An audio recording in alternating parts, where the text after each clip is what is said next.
భరించి ఆయన నామమును మహిమపరచడానికి ఈ మే నెల 30వ దినము శుక్రవారము ఉపవాస ప్రార్థనలో మనందరం పాల్గొనడానికి దేవుడు మన కొరకు ఇచ్చినటువంటి గొప్ప తరుణాన్ని బట్టి దేవునికి కృతజ్ఞతాస్తుతులు చెల్లిస్తూ ఉన్నాము. చెప్తాము దేవునికి స్తోత్రం. గట్టిగా హల్లెలూయా హల్లెలూయా.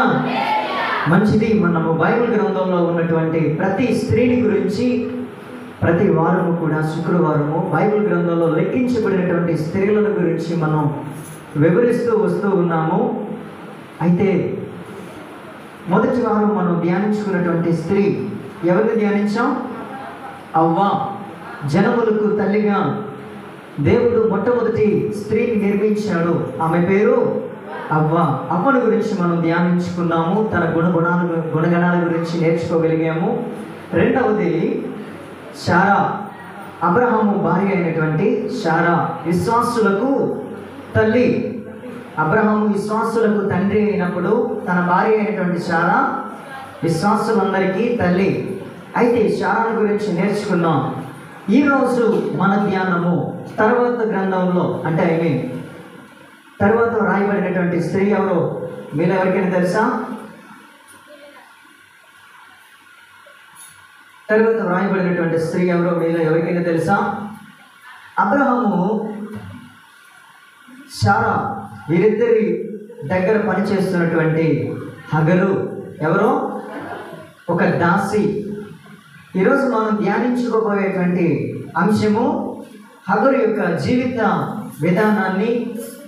తను బైబిల్ గ్రంథంలో లెక్కించబడడానికి తన పేరును దేవుడు బైబిల్ గ్రంథంలో తన పేరును లెక్కించడానికి గల కారణం ఏంటో, తనను గురించి మనం ఈరోజు ఏమైతే నేర్చుకోవాలని అనుకుంటున్నామో దాని గురించి కొద్ది నిమిషాలు ధ్యానం చేద్దాం. బైబిల్ గ్రంథంలో మనం హగరు గురించి తెలుసుకోవాలంటే మొట్టమొదటిగా తను ఐగుప్తీయురాలు. ఎవరు? ఐగుప్తీయురాలు. తన గురించి ఇంకా మనం క్లియర్గా తెలుసుకోవాలంటే అసలు ఐగుప్తీయురాలైనటువంటి ఈ హగరు కానాను ప్రదేశంలో ఉన్నటువంటి అబ్రహాము శారా దగ్గరకు పనిగతిగా ఎలా వచ్చింది, ఎలా తీసుకురాబడింది అనే విషయాన్ని మనం ముందు తెలుసుకోవాలి. మొదటిగా మనం తెలుసుకోవాల్సినటువంటి ఇంకొక విషయం ఏంటంటే హగరు అనే మాటకు విడువబడినది అని అర్థం. ఏంటది? విడువబడినది. హగరు అనే మాటకు విడువబడినది అనే అర్థం వస్తుంది. ప్రియులారా, జాగ్రత్తగా ఈ విషయాలను మీరు ప్రతి మాట వెంబడి మాటను మనసులో దాచుకోగలిగితే హగరు యొక్క జీవితం చాలా ప్రత్యేకంగా మనకు కనబడుతుంది. అది ఎలాగనో చెప్తాను వినండి. శారా చాలా అందంగా ఉండేది. అబ్రహాము కానాను ప్రదేశంలో నివసిస్తూ ఉన్నప్పుడు కానాను ప్రదేశం అంతా కూడా కరువుతో నింపబడింది. ఆ కరువులో ఉన్నప్పుడు అబ్రహాము ఈ ప్రాంతం అంతా కరువుతో నింపబడింది కదా, మనం వేరే ప్రాంతానికి వెళ్ళి అక్కడ కాపురం ఉందామని చెప్పేసి ఆ ప్రాంతానికి వెళ్తూ ఉన్నప్పుడు అబ్రహాం అంటాడు, ఐగుప్తు రాజు చాలా చాలా కఠినాత్ముడు, నువ్వు చూస్తే చాలా అందంగా ఉంటావు, నిన్ను చూసి అతను నిన్ను బట్టి నన్ను చంపేయచ్చు, కాబట్టి అక్కడికి వెళ్ళిన తర్వాత నీవు నాకు చెల్లి అవుతావని చెప్పవా అన్నాడు అబ్రహాము. ఎవరితో? శారాతో. సరే అలాగే చెప్తానని చెప్పేసి వీళ్ళిద్దరి మధ్యలో ఒక ఒప్పందం జరిగింది. వీరిద్దరు కూడా ఐగుప్తు ప్రదేశానికి వెళ్ళినప్పుడు అక్కడికి వెళ్ళిన తర్వాత అక్కడ తిను ఏమైతే అనుకున్నాడో అదే జరిగింది. ఏమైంది? ఏమైతే ఊహించాడో అదే జరిగింది. ఆ రాజు వీరిని చూసినప్పుడు, శారా యొక్క అందాన్ని చూసినప్పుడు ఆ రాజు శారాను తన ఇంటికి తీసుకుని వెళ్తాడు. ఆ రాత్రి దేవుడు తాను బహుగా శోధించడం వల్ల, బహుగా శ్రమ పెట్టడం వల్ల వెంటనే ఉదయాన్నే లేచి అబ్రహామును పిలిపించి, నువ్వు ఎంత పని చేసావయ్యా, నీ భార్యను నాకు అప్పగించావా? దేవుడు నన్ను బహుగా శోధిస్తూ ఉన్నాడు, దయచేసి నన్ను నా ప్రాంతాన్ని విడిచిపెట్టి నువ్వు ఎక్కడికైనా వెళ్ళిపో అని చెప్పి అతనికి కొంత ఆస్తినిచ్చి పంపిస్తాడు. అర్థమైందా? తనకు కొంత ఆస్తినిచ్చి పంపిస్తాడు. కొన్ని గొర్రెలను, మేకలను, ఎడ్లను, కొంత బంగారాన్ని, వెండిని, కొంతమంది దాసులను పంపిస్తాడు. ఈ దాసుల్లో ఉన్నటువంటి ఒక స్త్రీ ఈ హగరు. అర్థమైందా? ఈ దాసీల్లో ఉన్నటువంటి ఒక దాసి హాగరు. అయితే సాధారణంగా ఈ హాగరు గురించి మనం తెలుసుకోవాలనుకున్నాం కాబట్టి ఇంత స్టోరీ తీసుకురావాల్సి వచ్చింది. ఈ దాసీలో ఒక దాసి అయినటువంటి హాగరు అబ్రహాము దగ్గరకు తేబడింది. అక్కడ ఉన్నప్పుడు వారి జీవితం ముందుకు వెళ్తూ ఉన్నప్పుడు 16వ అధ్యాయం ఆదికాండంలో 3వ వచనం దగ్గర నుంచి తన చరిత్ర స్టార్ట్ అవుద్ది. అబ్రహాముకు చాలా సంవత్సరాలు పిల్లలు లేరు. ఆ పిల్లలు లేనటువంటి సమయంలో శారాకు వచ్చినటువంటి ఒక ఆలోచన, నాకెలాగో వయసు ఎదిగిపోయింది, పిల్లలు పుట్టలేనటువంటి పరిస్థితికి వచ్చేసాను కాబట్టి కనీసం నా దాసి అయిన హగరు నుంచి అయినా సరే నీవు నా కోసం పిల్లల్ని కను అని చెప్పి అబ్రహాముకు భర్తగా భార్యగా చేసింది ఈ శారా హగరును. అర్థమైందా?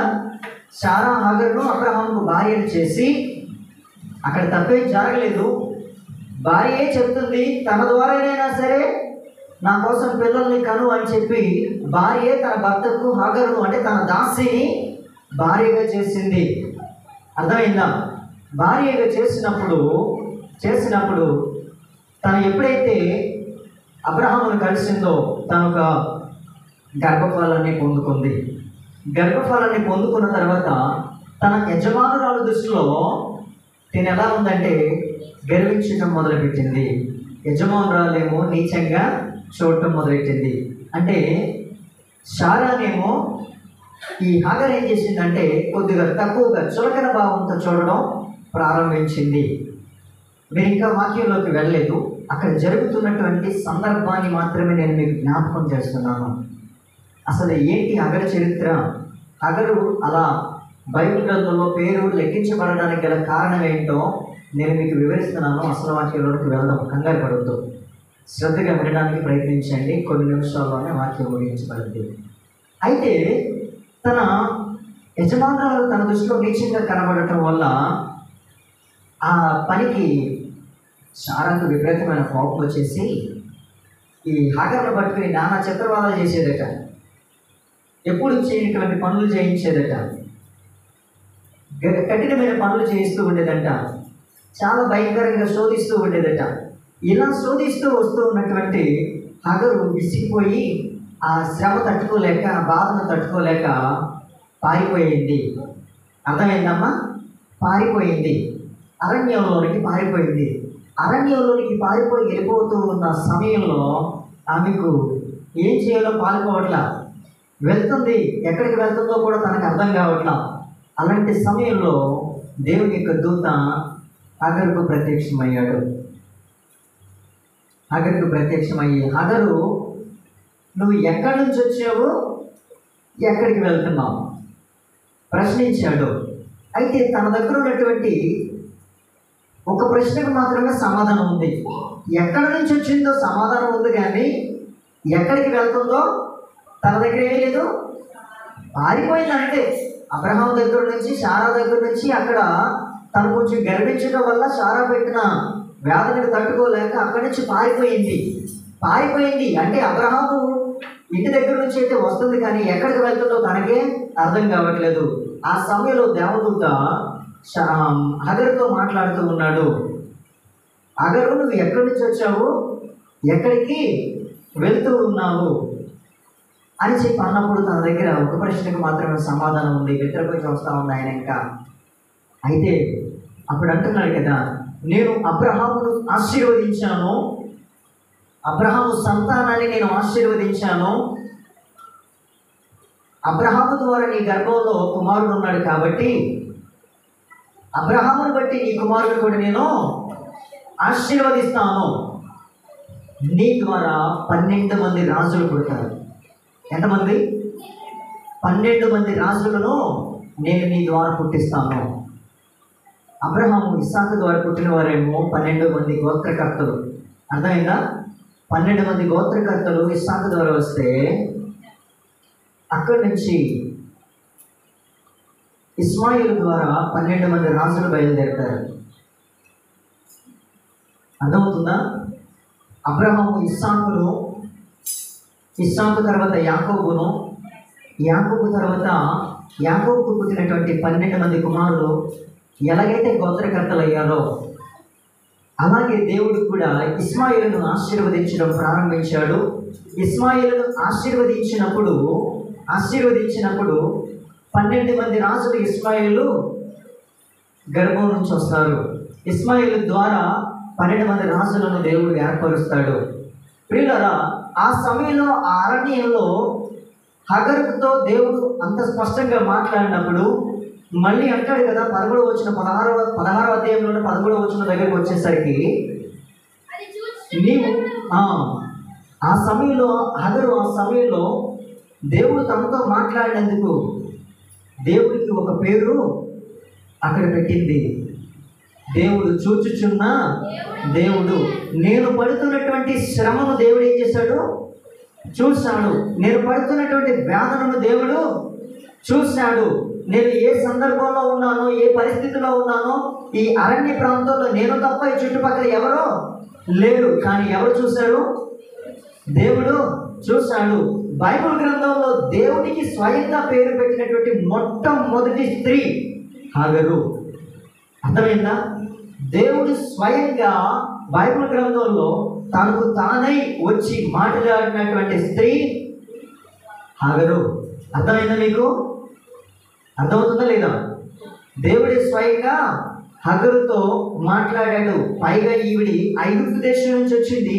ఈవిడికి దేవుడు ఎవరో తెలీదు. అన్యురాలు, దేవతలను పూజించేవారు. ఐగుప్తు ప్రజలందరూ ఎవరో దేవతలను, ఇతర దేవుళ్ళను పూజించేటువంటి వారు. అసలు దేవుడు అంటే ఎవరో ఆమెకు తెలీదు. కానీ హగరు యొక్క జీవితం ఎంత గొప్పగా ఉంటుందంటే తను విడువబడినది అన్న పేరుకు అర్థంగానే తను బ్రతుక్కుంటూ వచ్చింది. ఎలా బ్రతుకుందో, మొట్టమొదట తన తల్లిదండ్రులను విడిచిపెట్టాల్సి వచ్చింది. తన సహోదరులను, బంధువులను అందరినీ విడిచిపెట్టాల్సి వచ్చింది. తర్వాత ఐగుప్తు దేశాన్ని తను విడిచిపెట్టాల్సి వచ్చింది. అంటే తన పేరుకు తగ్గట్టుగానే మొదటి నుంచి తను ఏం చేసుకుంటూ వస్తుంది? విడిచిపెడుతూనే ఉంది. ఆఖరికి ఒక పని కట్టే తను ఇక యజమానురాలు ఎక్కడ ఉండమంటే అక్కడ ఉండాలి, ఏం చేయమంటే చేయాలి. సాధారణంగా ఎవరైనా ఒప్పుకుంటారమ్మా నా భర్త దగ్గరికి వెళ్ళండి? ఉదాహరణకి చెప్పండి ఒకసారి. ఆ దాసి ఎంత లోబడే తత్వం కలిగి ఉన్నది ఒకసారి ఊహించుకోండి. తన తల్లిదండ్రులను దూరం చేసుకుంది, బంధుమిత్రులను దూరం చేసుకుంది, తన దేశాన్ని దూరం చేసుకుంది. ఉన్న ప్రాంతం నుంచి వేరవ్వడం అనేది మంచి పని కాదు. అది సాధారణంగా ఎవరికి ఇష్టమైనటువంటి పని కాదు. ఏమో ఒన్నిళ్ళు ఇచ్చిపెట్టి బయటకు వెళ్ళమంటే వెళ్తారా? చెప్పలే తల్లి, ఉన్న ఇచ్చినప్పుడు ఇంటిని విడిచిపెట్టి బయటికి వెళ్ళలేరు. కానీ తను ప్రతి సందర్భంలో కూడా లోబడుతూ వచ్చింది హాగరు. మనకి జరిగినటువంటి చిన్న తప్పిదం ఏంటంటే తను గర్భవతి అవ్వడం వల్ల తన యజమానులను తన దృష్టిలో కొంచెం చులకనైంది. అక్కడ మాత్రమే తన తప్పిదం కనబడుతుంది, కానీ ఇంకెక్కడ కూడా తను తప్పు చేసినట్టుగా బైబిల్లో లేదు. తను తప్పు చేసినట్టుగా ఎక్కడ లేదు. తన యజమానురాల దృష్టిలో కొంచెం చులకనగా యజమానురాలని చూసింది, అక్కడ మాత్రమే. కానీ శారా చెప్పగానే అబ్రహాం దగ్గరికి వెళ్ళిందా వెళ్ళలేదా? భార్యగా వెళ్ళిందా వెళ్ళలేదా? ప్రియులారా, ఒకసారి హగరు జీవితాన్ని మనం స్పష్టంగా అర్థం చేసుకుంటే, దేవుడు ఆ సమయంలో హగరుకు బయలుదేరి వెళ్ళు, మరలా శారా దగ్గరికి వెళ్ళు, నేను నిన్ను ఆశీర్వదించబోతూ ఉన్నాను, నీ గర్భమున పుట్టినటువంటి కుమారుని నేను ఆశీర్వదించబోతూ ఉన్నానని చెప్పినప్పుడు మరలా యథావిధిగా వచ్చేసింది. ఎక్కడికి హగరు శారా దగ్గరికి వచ్చింది. అబ్రహాం శారాల దగ్గరికి వచ్చింది. వారు ఎన్ని కష్టాలు పెట్టినా, ఎన్ని బాధలు పెట్టినా, ఎన్ని రకాల ఇబ్బంది పెట్టినా ఆ బాధలన్నింటినీ కూడా తట్టుకోగలిగింది. వాటన్నిటిని సహించింది.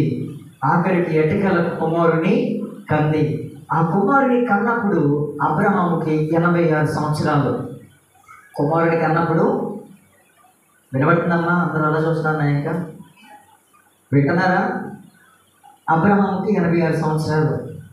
అయితే కుమారుని కన్న తర్వాత ఆ కుమారుడు ఎదుగుతూ వస్తూ ఉన్నాడు. దేవుడు ఎలాగైతే అబ్రహాముకి వాగ్దానం ఇచ్చాడో ఆ వాగ్దానాన్ని బట్టి శారా గర్భము ధరించింది, ఇస్సాకును కంది. ఇస్సాకు పాలు విడిచినప్పుడు అబ్రహాము గొప్ప విందు చేసాడట. ఆ విందు చేస్తున్న సమయంలో ఆ ఇస్సాకును చూసి ఇస్మాయిలు కొంచెం చులకనగా మాట్లాడాడు. కొద్దిగా తక్కువ చేసి మాట్లాడాడు. చులకన భావంతో మాట్లాడటం వలన వెంటనే ఈ విషయాన్ని గమనించినటువంటి సారా ఒక్కసారిగా ఉగ్రురాలైపోయింది. నా కడుపును పుట్టిన కొడుకుని ఎవరైనా ఊరుకుంటారు తల్లి? అమ్మ, మీ కొడుకుని ఎవరైనా చులకన చేస్తే బాగుంటుందా? తట్టుకోగలరా? ఏ తల్లైనా సహిస్తుందా? తప్పు వాడిదైనా సరే వెనకేసుకొస్తుంది. ఎందుకో తెలుసా? ఏ కుమారుని కూడా, ఏ కుమార్తెని కూడా ఎవరైనా ఏమన్నా అంటే తట్టుకోలేరు. పైపెచ్చు ఈవిడేమో దాసి కొడుకు, ఏం మరీ కోపొచ్చేది. ఈవిడ అసలుకి యజమానురాలు కదా. చులకనగా చూసింది ఎవరో? దాసి కొడుకు. ఒక్కసారిగా ఉగ్రురాలైపోయింది. అబ్రహాముతో అంటుంది, అబ్రహాంకు వార్నింగ్ ఇస్తుంది, తెల్లారే పట్టికల్లా ఆ అమ్మాయి చుట్టుపక్కల ఎక్కడైనా కనబడిందంటే నేను నిజం పెడతానండి. అబ్రహాంకి ఒక్కసారిగా వార్నింగ్ ఇచ్చేసింది. ఆ సమయంలో అబ్రహాం అంటున్నాడు, ప్రభువా ఏం చేయమంటావంటే, అప్పుడు అంటాడు కదా దేవుడు, నీ భార్య ఏది చెప్తే నువ్వు చేయాలయ్యా, తప్పదేక. ఎందుకంటే నేను చెయ్యొద్దన్న పని మీరు ఆల్రెడీ చేశారు. నేను నీ గర్భఫలం ఇస్తానని చెప్పేసి ముందే వాగ్దానం ఇచ్చాను కదా. ఎంతలోనే ఈ కత్తి ఎందుకు? ఎంతలోనే ఈ కంగారు ఎందుకు? ఎందుకు ఇంత తొందరపడిపోయావు?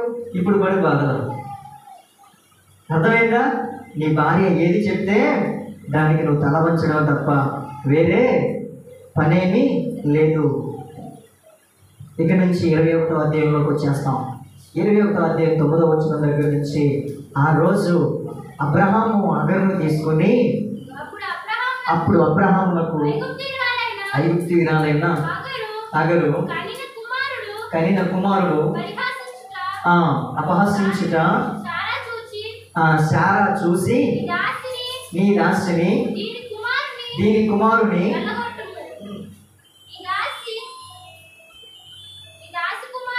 ఈ దాసి కుమారుడు నా కుమారుడైన ఇస్సాకును వారసుడై ఉండడని అబ్రహాముతో నేను అతని కుమారుని బట్టి ఆ మాట అబ్రహామునకు మిక్కిలి దుఃఖము.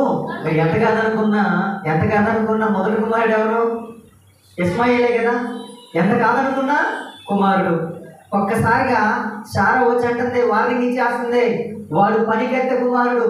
ఆ పనికెత్తే కుమారుడు ఏంటి? నా కుమారుడిని హేళన చేయడం ఏంటి? వాడెంత, వాడి జీవితం ఎంత? ఏదో ఆ రోజు అంటే ఏదో ఇబ్బంది పడ్డాను, అనుకోకుండా తొందరపడి నిర్ణయం తీసుకున్నాను, కానీ ఇప్పుడు ఆ మాటలేవి చల్లవో అని తీసుకెళ్ళి బయటకు పంపించేది. నువ్వేం చేస్తావో తెలియదు, తెల్లరేపటికెళ్ళి మనంతా అయిపోవాలి. నేను కళ్ళు చూసేసరికి ప్రశాంతంగా ఉండాలి ఊరంతా. అర్థమైందా? ఆ సమయంలో ఒక్కసారి అబ్రహాముకు దుఃఖం కలిగిందా లేదా? అబ్రహాముకు ఎక్కడ లేని బాధ వచ్చింది. ఆ బాధను దిగమించుకోవడానికి ఇంకా వేరే ఆప్షన్ లేదు. చదువుకుంటారండి. అయితే దేవుడు ఈ చిన్నవాడిని బట్టి, నీ దాసిని బట్టి నీవు దుఃఖపడవద్దు. శారా నీతో చెప్పు, ప్రతి విషయములో ఆమె మాట విను. అర్థమైందా? ముందు ఒకసారి విన్నాడు, ఇదిగో ఈ దాసి దగ్గరికి వెళ్ళు, నాకు ఎలాగో పిల్లలు పుట్టలేదు అన్నప్పుడు మాట విన్నాడుగా. అప్పుడు దుఃఖం రాలా. ఎప్పుడు రాలా దుఃఖం? దాసిని తీసుకొచ్చి నాకు ఎలాగో గర్భపాలం కలగట్లేదు కదా, కనీసం ఏమి ద్వారైనా సరే అంటే మీరు స్పష్టంగా వినాల్సింది ఈరోజు ఈ స్టోరీ అంతా కాదు. మనం నేర్చుకునేది ఎవరి గురించి? హగర్ గురించి. పని కట్టుకుని శారా దగ్గర చాలా మంది దాసీలు ఉన్నారు, చాలా మంది పనివారు ఉన్నారు. వారందరిలోకెల్లా హగరును మాత్రమే శారా సెలెక్ట్ చేసిందంటే ఈ హగరు ఎంత నమ్మకస్తురానో అర్థమైందా? ఆమె దగ్గర చాలా మంది పనివారు ఉన్నారు, చాలా మంది పనికెత్తులు ఉన్నారు, తన దగ్గర చాలా మంది దాసీలు ఉన్నారు. కానీ వారిలో ఎవరిని కూడా శారా ఎంచుకోలేదు. హగరును మాత్రమే ఎంచుకుందంటే తను మొదటి నుంచి ఎంత నమ్మకంగా వారి కుటుంబంలో పనిచేస్తుంది, ఎంత నమ్మకంగా వారి కుటుంబంలో. అర్థమవుతుందా మీకు? తన నమ్మకాన్ని బట్టి, తను చూపిస్తున్నటువంటి విధేయతను బట్టి, తను లోపడే తత్వాన్ని బట్టి శారా హగరును ఏర్పరిచింది, తన భర్త దగ్గరకు పంపించగలిగింది. తను ఎంత నీతిమంతురాలైతే భర్త దగ్గరికి వెళ్ళమంటారమ్మా, అమ్మా తను ఎంత నీతిమంతురాలుగా ఉండుంటది హాగరు. ఆ రోజు ఈ శారా హాగరును పంపించేయమన్నప్పుడు ఏం చేశాడో అబ్రహాం చూద్దాం. చూడండి 12వ వచనం కాడ నుంచి. అబ్రహామునకు మిక్కిలి దుఃఖము కలుగజేసి, అయితే దేవుడు ఈ చిన్నవాని బట్టి ఈ దాసిని బట్టి నీవు దుఃఖపడవద్దు, శారా నీతో చెప్పు ప్రతి విషయంలో ఆమె మాట వినుము, ఇస్సాకు వలన అయినదియే నీ సంతానమగును, అయినను ఈ దాసి కుమారుడును నీ సంతానమే గనుక అతను కూడా ఏం చేస్తాడట, గొప్ప జనముగా చేసేదనని అబ్రహాముతో చెప్పాను. కాబట్టి తెల్లవారినప్పుడు అబ్రహాము లేచి అబ్రహామును ఆహారమును నేల తిత్తిని తీసుకుని ఆ పిల్లవానితో కూడా హాగరునకు అప్పగించి ఆమె భుజం మీద వాటిని పెట్టి ఆమెను పంపివేసెను. ఆమె వెళ్ళి బేర్షెబ అరణ్యములో ఇటు అటు తిరుగుతుంది. ఎక్కడికి వెళ్ళాలో తెలియట్లేదు. బయటికైతే పంపించాడు, ఎక్కడికి వెళ్ళాలో అర్థం కావట్లేదు. అర్థమైందా? ఇప్పుడు కనుక ఉన్న ఊరు వెళ్ళిపోదామంటే సొంత ఊరు ఏ ఊరు? ఐగుప్తు దేశం వెళ్ళిపోదామంటేనేమో కుమారుడు ఉన్నాడు, నువ్వు ఉన్నావు. నీ తర్వాత ఎవరుండాలి? ఎవరుండాలమ్మా? అర్థమవుతుందన్నమాట. ఇప్పుడు ఐగుప్తు దేశం సొంత ఊరు వెళ్ళిపోవాలి. అయితే పక్కన చూస్తే కుమారుడు ఉన్నాడు, నువ్వు ఉన్నావు. మరి నీకు తోడు ఇంకొకరు ఉండాలి. ఎవరన్నా? నీ భర్త ఏడని అడుగుతారు, అడగరా? హగరు పడ్డ శ్రమ అంతా ఇంత శ్రమ కాదు. హగరును అప్పటి నుంచి ఇప్పటి వరకు ప్రతి వారు కూడా కొలుస్తూ ఉన్నారు. వారు ఎవరనేది ముందుకెళ్ళే కొద్దిగా నేను మీకు సవివరంగా వివరిస్తాను. అక్కడ జరుగుతున్నటువంటి స్టోరీ మాత్రం చెప్తున్నాను అన్నాను కదా.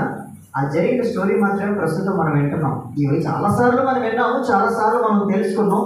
కానీ ఇందులో ఉన్నటువంటి అసలు కూడా మనకు అర్థం కావాలిగా, అసలు విషయం ఏంటో మనకు తెలియాలిగా.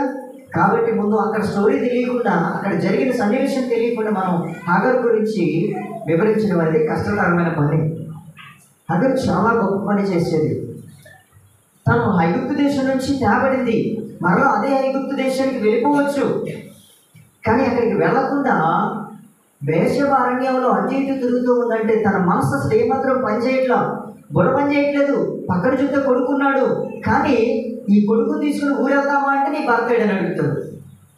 భర్త లేకుండా నువ్వు వెళ్ళవచ్చు. అసలు ఏం జరిగింది, ఎలా జరిగిందంటే అది పెద్ద కథ. ఇలా నా దాసురాలు నన్ను ఇలా చేసిందంటే ఊరుకుంటారమ్మా? జరిగే పనులనేవి ఏం చెప్పాలో, ఎవరికి ఏం సమాధానం చెప్పాలో తెలియట్లేదు, ఎక్కడికి వెళ్ళాలో అర్థం కావట్లేదు. ఒకనొక సమయంలో మరియమ్మ గారు కూడా అలాగే ఇబ్బంది పెట్టారు. యేసు ప్రభుని గర్భము ధరించేటప్పుడు మనం చాలా గొప్పగా చెప్తుంటాం, కన్యకి గర్భం నుంచి యేసు ప్రభు వచ్చేసాడు, కన్యకి గర్భం నుంచి యేసు ప్రభు వచ్చాడు. పొరపాటున కనుక అలాగే ఇప్పుడు జరిగితే ఊరుకుంటారా? ఎన్ని రకాలుగా చెప్తారు. అమ్మ ఒక కన్యక అనుకోకుండా గర్భం ధరించిందంటే ఏ రకంగా ఉంటుంది లోకం? ఇలాంటి కాలం ఆ కాలంలో కూడా జరిగే ఉంటుంది కదా, అవునా కదా? మనం చాలా గొప్పగా చెప్పుకుంటాం బైబిల్ గురించి. కన్యక గర్భవతి, కుమారుడి కరుణ అతనికి యేసు అని పేరు పెట్టిన, మన కొరకు లోక రక్షకుడు ఉదయించేశాడు, మన కొరకు గొప్ప దేవుడు వచ్చేసాడు, మన పాపములన్నిటినీ కూడా ఆయన తుడిచిపెట్టేస్తాడు అని చెప్పేసి చాలా గొప్పగా చెప్తాము. కానీ అసలు దానికంటే ముందు జరిగినటువంటి స్టోరీ ఏంటి? ఆ కన్యక గర్భవతి అయ్యింది. ఆ గర్భవతి అయినప్పుడు తను ఎక్కడ జీవించాలి? లోకంలోనే జీవించాలి కదా. లోకంలో జనులందరి మధ్యలో బ్రతకాలి కదా.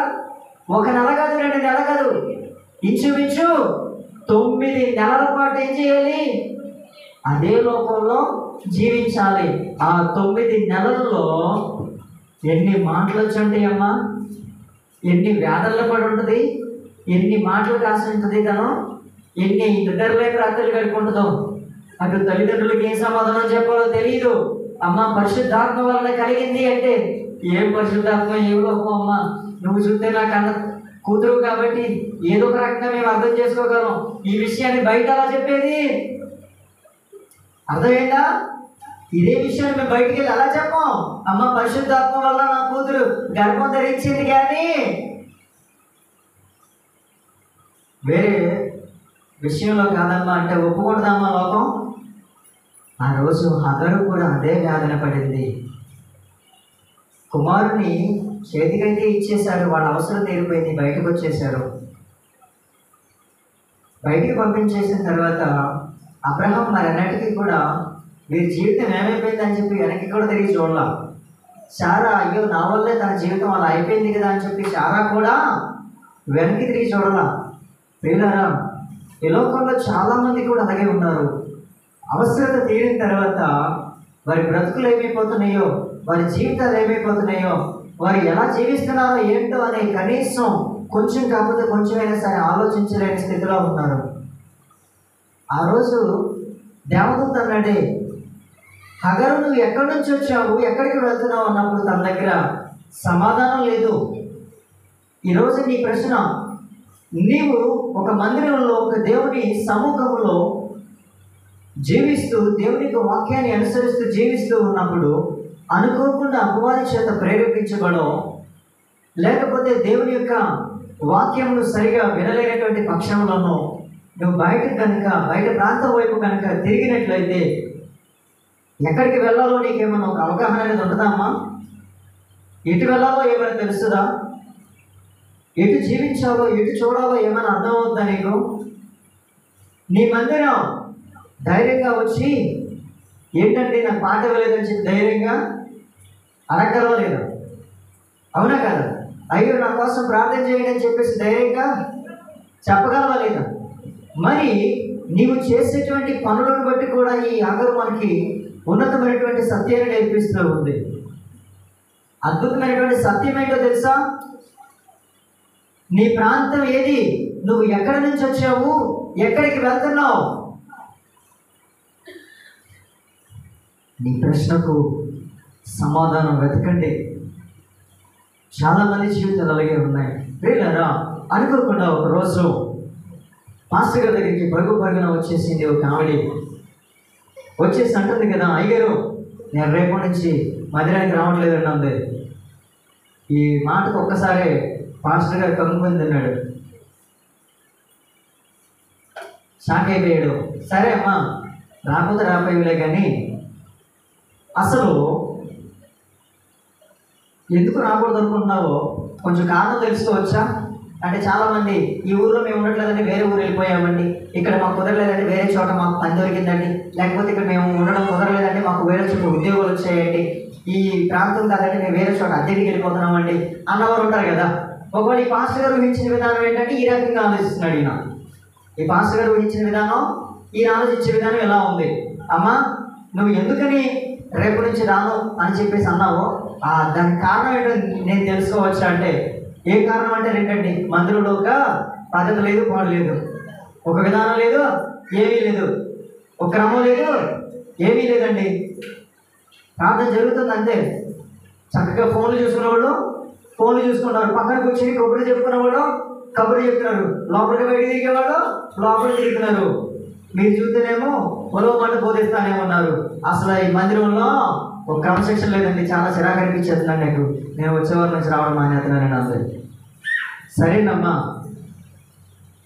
నీ మనసులో వచ్చిన ఆలోచనకి నేను ఏమాత్రం కూడా అడ్డు చెప్పను, నువ్వు అనుకున్నది అనుకున్నట్టుగా చేసే ధైర్యంగా, కానీ నా కోసం రేపు వచ్చేవారం ఒక్కరోజు రాగలవా మందిరానికి అన్నాడట. సరే అండి ఎంతగా అడుగుతున్నారు కాబట్టి వచ్చేవారం తప్పకుండా వస్తాను. సరే పాస్టర్ గారి దగ్గరికి వచ్చింది, అయ్యారు వచ్చానండి, మీరు రమ్మన్నారు కదా ఈ ఒక్క వారం, నీకు వచ్చే వారం నుంచి రానండి, మీరు మరీ బలవంతం చేశారు కాబట్టి నేను వచ్చానండి అంది. మరీ బలవంతం చేశారు కాబట్టి నేను వచ్చానండి అంది. సరేనమ్మా మంచిది, ఈలోపు మేము ఇక్కడ ప్రార్థన చేస్తూ ఉంటాము, ప్రతి ఆదివారం ఎలా జరుగుతుందో ఈ ఆదివారం కూడా అలాగే జరుగుద్ది. నువ్వేం చేస్తావంటే ఇది గ్లాసు నిండా పాస్టర్ గారు నీళ్ళు పోసి ఈ గ్లాస్ తీసుకుని దీంట్లో ఒక్క చుక్క కూడా కింద పడకుండా మధుర చుట్టూ 3 రౌండ్లు వేసి రావాలన్నాడట. అర్థమైందా? ఏమన్నారు? ఈ గ్లాస్ నిండా నీళ్ళు ఉన్నాయమ్మా, దీంట్లో ఒక్క చుక్క కూడా కింద పడకూడదు, మందిరం చుట్టూ ఒక 3 రౌండ్లు వేసిరావా, తీసుకొచ్చి నాకు చూపించవా అంటే, అలాగేనండి దాన్నే ఉన్న బంగారులాగా ఆ గ్లాసులో ఉన్న నీళ్ళు మాత్రం కింద పడకూడదు అంతేగా అని చెప్పేసి పట్టుకుంది, గ్లాస్ పట్టుకుంది, రౌండ్లు వేయడం మొదలుపెట్టింది. ఇక్కడ మాస్టర్ గారు ప్రార్థన చేస్తున్నారు, వాకింగ్ చెప్తున్నారు, కామన్గా జరుగుతూనే ఉన్నాయి. మందిరం చుట్టూ ఇవిడ ఏం చేస్తుంది, వేస్తుంది. సరే ఈలోపు ప్రార్థన అయిపోయింది. మరి మధ్యలో ఉన్నప్పుడు ఇది కూడా మీ గ్లాస్ అని ఇవ్వకూడదుగా, ఎలాగో ఆయన పనిలో ఉన్నాడు కదా, ఈ తర్వాత ఇద్దామని చెప్పి గ్లాస్ అయితే కూర్చుంది. అక్కడ కూర్చుందే కానీ ఏం చేస్తుంది, గ్లాస్ ఎంగేజ్ అవుతుంది. ఎక్కడ నీళ్ళు అటు ఇటు తొలగిపోతాయో అని. ప్రార్థన అయిపోయింది, మాస్టర్ గారి దగ్గరికి వచ్చింది. అయ్యారు ఇదిగోండి నీ గ్లాసు, చూసారా ఒక్క చుక్క కూడా కింద పోకుండా ఎంత జాగ్రత్తగా కాపాడడం ఉందంట. చాలా మంచిదమ్మా. సరే కానీ ఇప్పుడు చెప్పు, ఈరోజు మందిరంలో ఎంతమంది ఫోన్లు చూసుకుంటూ కూర్చున్నారు, ఎంతమంది బయటికి లోపలికి తిరిగారు, ఎంతమంది పక్కతో కబుర్లు చెప్పుకుంటూ కూర్చున్నారంటే నేనేలా చూస్తానండి, నా గ్లాస్ అంతా గ్లాస్ మీదే ఉందంట. అర్థమైందా? నేనెలా చూడగలనండి, నా గ్లాస్ అంతా గ్లాస్ మీద ఉంది, ఎక్కడ నీళ్ళు పోతాయి అని భయంతో నేను గ్లాస్ అయితే చూసుకుంటూ కూర్చొని నేను ఎవరిని పట్టించుకోలేదు అందంట. దేవుని స్తోత్రం చెప్పి ఒకసారి. ఏమా నిజానికి నువ్వు దేవుని మందిరంలోకి వచ్చేటప్పుడు నీకు దేవునికి మధ్య ఇంకెవరు కనబడకూడదు తల్లి. నువ్వు మందిరానికి వచ్చింది దేవుని కోసం వస్తున్నావా, బయటకు ఎవరు తిరుగుతున్నారు, లోపలికి ఎవరు తిరుగుతున్నారు, ఎవరు ఫోన్ చూసుకున్నారు, ఎవరు మాట్లాడుకున్నారు, ఎవరు ఎలాంటి పనుల్లో ఉన్నారు, వాళ్ళ కోసం వస్తున్నావా అంటే పాపం నోట్లో నుంచి మాట ఆగిపోయింది తల్లికి. నోట్లో నుంచి మాట రావట్లేదు. కారణం ఏంటి? నువ్వు మందిరంలోకి వచ్చావు, దేని కొరకు వచ్చావు, ఏం నేర్చుకున్నావు, దేవుడి దగ్గర ఈరోజు నువ్వు ఏం సంపాదించుకుని వెళ్ళావు. మందిరంలోకి వచ్చే ప్రతి ఒక్కరు కూడా ఈరోజు నా జీవితాన్ని దేవుని దగ్గర వ్యక్తపరచాలి. ఈ వారం రోజుల్లో నా మాట తీరు ద్వారా కానీ, నా కంటి చూపు ద్వారా కానీ, నా నడవడిక ద్వారా కానీ, నా చేతుల పనుల ద్వారా కానీ, నేను తినే తిండి ద్వారా కానీ ఎక్కడైనా అపవిత్రపరచబడ్డానేమో, నా దేవుని మందిరంలోకి వెళ్ళి పశ్చాత్తాప హృదయంతో ఆయన సన్నిధిలో నేను మొరపెట్టాలి. ఆయన దగ్గర నుంచి కొత్త మేలులను నేను పొందుకుని రావాలి. ఈ వారం అంతా దేవుడు నన్ను ఇలా ఇటువంటి ఆశీర్వాదాలతో నన్ను నింపాడు, ఈ రోజు మరలా కొత్త ఆశీర్వాదాలతో నేను నా ఇంటికి రావాలనే ఆలోచనతో మందిరంలోకి వస్తే పక్కన వారు ఏం చేస్తున్నారు నీకు ఏమాత్రం కూడా అర్థం కాదు. ఎందుకంటే నువ్వు ఒక బాధలో వచ్చావు, నువ్వు ఒక శ్రమతో వచ్చావు, నువ్వు ఒక ఆలోచన ఉద్దేశంతో వచ్చినప్పుడు పక్కన వాళ్ళతో నీకు పనే ఉంటుందమ్మా. ఆ రోజు ఆగరు బయలుదేరి వెళ్ళింది, వచ్చే పని అయితే గుర్తుంది కానీ వెళ్ళే పని తనకి ఏమీ లేదు, ఎక్కడికి వెళ్తుందో తనకు అర్థం కావట్లేదు. ఈ రోజు కూడా అంతే. కుమారుడు చదవబట్టుకుంది, బెర్షెబా అరణ్యం చుట్టూ తిరుగుతూ వస్తూ ఉంది. చదవడు 13వ వచనం దగ్గర నుంచి. అయినను నీ సంతానమే గనుక అతన్ని కూడా నేను గొప్ప జనముగా చేసేదనని అబ్రహాముతో చెప్పాను. కాబట్టి తెల్లవారినప్పుడు అబ్రహాము లేచి ఆహారమును నీళ్ళ తిత్తెను తీసుకుని ఆ పిల్లవాడితో కూడా అప్పగించి ఆమె భుజం మీద వాటిని పెట్టి ఆమెను పంపివేసాను. ఆమె వెళ్ళి బేర్షెబా అరణ్యంలో ఇటు అటు తిరుగుచుండెను.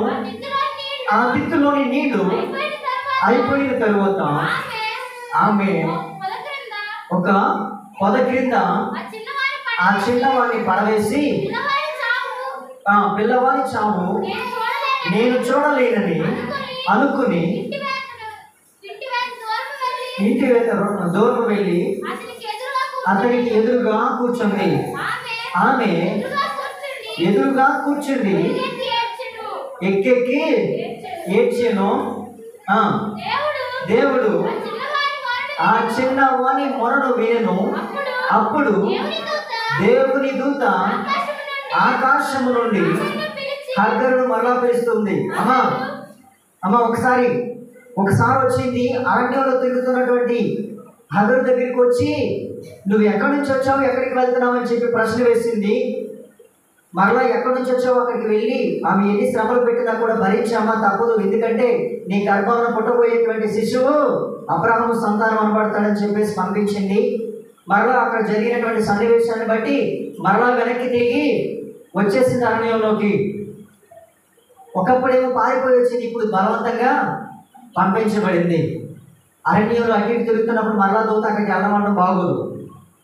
అయితే ఆ సమయంలో ఆ చిన్నవాడిని మొరను విన్నటువంటి దేవుడు దూతను పంపించి హాగరుతో ఇలా మాట్లాడుతున్నాడు. ఒకసారి వినండి. హాగరు, నీకేమొచ్చింది? భయపడొద్దు. ఆ చిన్నవాడు ఉన్న చోట దేవుడు ఆ స్వరము విని ఉన్నాడు.